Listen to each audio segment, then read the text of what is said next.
Good evening. I'm Greg Floyd. The northeastern United States lockdown tonight as a blizzard gets set to dump what could be as much as 3 feet of snow in some areas. Here's what we know so far. More than 6,700 flights have been canceled through Tuesday, most of them involving the heavily impacted cities of New York, Washington, and Boston. Amtrak has suspended its Empire services from Albany to New York City and Lakeshore limited services from Albany to Boston. No trains running. Throughout New York State, more than 100,000 pounds of salt are on standby. More than 2,000 snowplows and salt trucks are ready to hit the streets, some of them already on the streets to stay ahead of the storm. And you're taking a live look right now at Times Square in New York City, where weather experts say this could be the biggest snowfall in the city's history. The current record there, 26.9 inches, set back in February of '06. New York City is shutting down tonight. Even on Broadway, the show did not go on. All 27 shows were canceled for tonight. The city's subway system just stopped running minutes ago at 11 o'clock, and it will be illegal for anyone but emergency workers to be on the streets after that.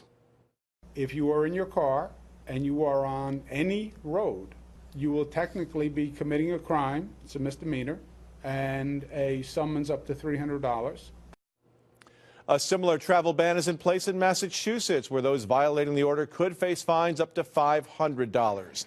No blizzard here in the capital region, but still plenty of snow expected for tomorrow. Here's a look at some of the light snow coming down tonight in Hudson. Locally, Steve says meaningful snow for us is still hours away, but remains on track. Here he is with the update and some changing numbers. Yeah, definitely, Greg. We, as I've been saying, will be on the far western edge of this storm. So what will be happening in New York City and southern New England, Long Island, Boston is not what will be happening here. This will be a far less intense weather system for us, but still snow, enough to shovel and plow with slow and slick travel conditions. Very little happening still, but we do have the leading edge of some meaningful snow now coming up into Litchfield County, Connecticut, and this is not too long before it's into Berkshire County. It'll be interesting to see how far west this can make it, and I think it may end up stopping somewhere right along the border, and that has been a potential with this storm the entire time. You can see the enhancement here across southeastern New England. This is where the exceptionally heavy snow is now, from just north of Boston right through Cape Cod, the islands, Rhode Island, much of Connecticut, now just east of New York City, much of Long Island, at dealing with 1 to 2 inch per hour snowfall rates.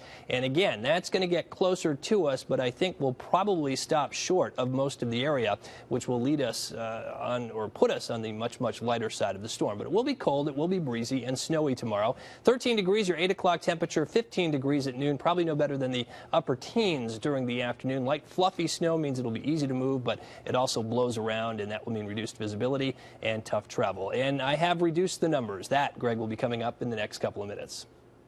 All right, thank you very much, Steve. The state's Emergency Operations Center is up and running tonight in Albany. It is the largest activation, we're told, since Superstorm Sandy. Craig Smith joins us live from inside the underground bunker and tells us what's happening there as we speak. Craig? Hi, Greg. Well, when weather emergencies become too much or too many for local agencies to handle, they might call their local or their county emergency director. And if necessary, that county director can call here. Can't reiterate how important this is, how important having you here is to us, is to the state. That's the director of the Office of Emergency Management, William Davis. On a night like this, it's all coordination and communication. A team of representatives from state agencies listening for information to relay. Here's part of the 8 o'clock status update. We have 2 shelters open at this moment and about 4 on standby. I'm Barbara Boyle, State University of New York. We have nothing new to report. Maybob State Police, everything is the same from the last reporting period. As you might expect, the ones who were the busiest in the early hours were the ones responsible for keeping the roads clear and safe, the Thruway Authority and the Department of Transportation. We've either moved or in the process of moving about 230 plows, 20 graders, a couple dozen snow blowers, large snow blowers, down to Long Island and Hudson Valley. Which agency is the least likely to be needed during an event like this, and when's the last time they were called upon? Well, I'll tell you what, if you can frame that question, whether it's snowing or raining or a wind event or a power outage or some other kind of event. So it depends on the event as to which of these agencies are going to be called up to, play first string, if you will. The governor has a news conference scheduled for 9 hours from now. It's more than likely some of the information you'll hear from him will have come through here. In Albany, Craig Smith, CBS 6 News.